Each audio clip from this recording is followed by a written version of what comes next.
Hello, and welcome to Just a Little Something, episode 4.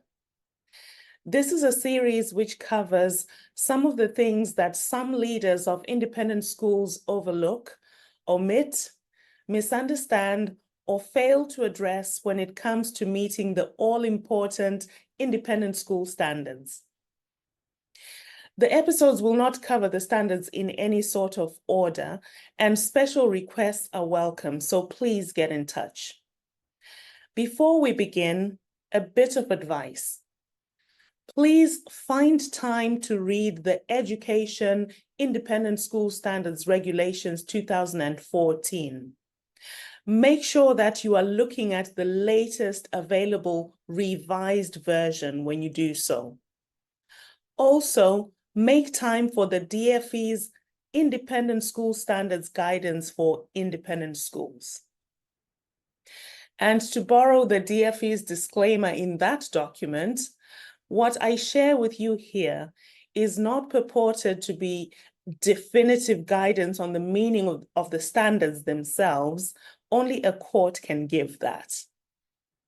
All right, so today we are not looking at one specific paragraph of the standards.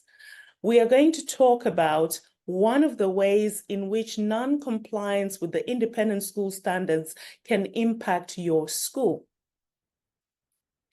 Failure to meet one or more of the independent school standards has a significant impact on inspection outcomes. In all 5 types of Ofsted inspections of independent schools, compliance with the standards is evaluated. We are going to use standard inspections as an example in this video. When you look at the first page of a standard inspection report, you might think that compliance with the independent school standards is an evaluation separate from the grades that are awarded. It is not. Compliance with the standards has direct impact on the grade awarded for leadership and management, and it indirectly impacts the grade awarded for overall effectiveness. Let's discuss. Take a look at the grade descriptors for leadership and management in the Non-Association Independent School Inspection Handbook. I am going to share a document together with this video, and on this document, I have provided a link to the inspection handbook I'm referring to. When you get to the handbook, please go to paragraph 414. Check the first line under each of the grades, and you will see what I mean. When there are one or more unmet independent school standards, you are almost guaranteed grade 4 for leadership and management. I say almost, even though when you read it for yourself, it seems definitive.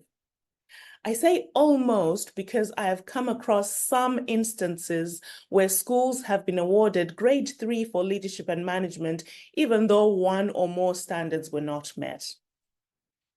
If it helps, the impact of compliance with the independent school standards on the leadership and management grade is exactly the same as the impact of safeguarding on the same grade. I'm sure a lot of you are nodding now because you get what I mean.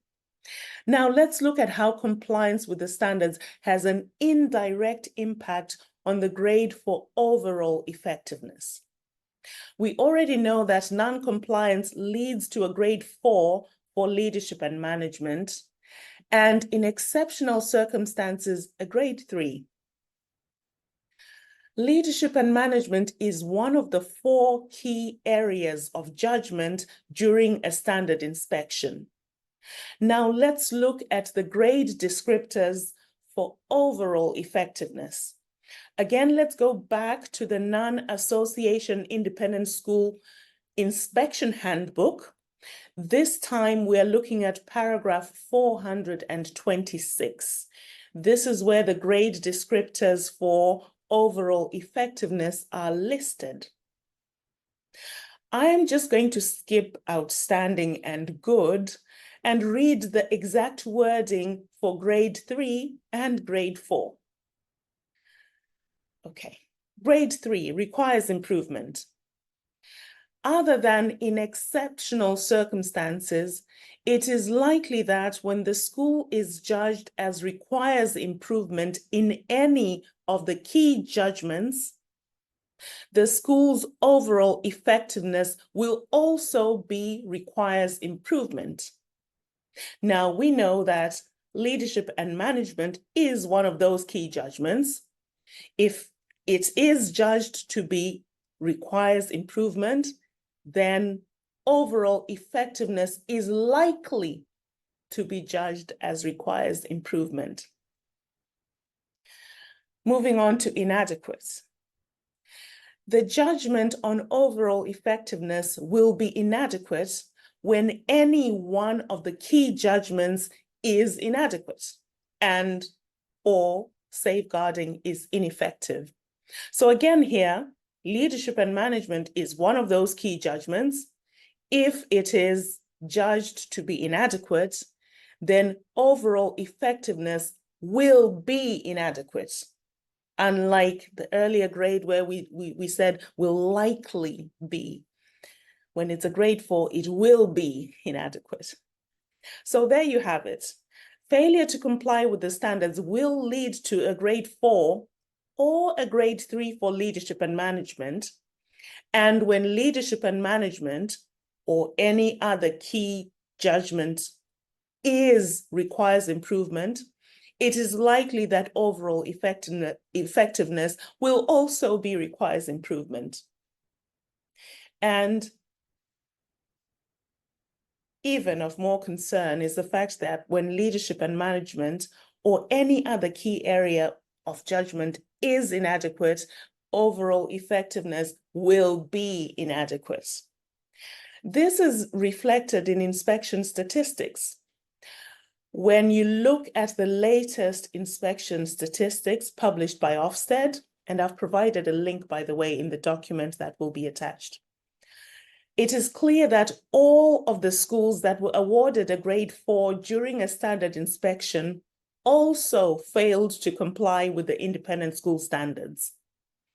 And we can also see from the same data that all of the independent schools judged as requires improvement, of all the schools judged as requires improvement, 44% did not meet the independent school standards.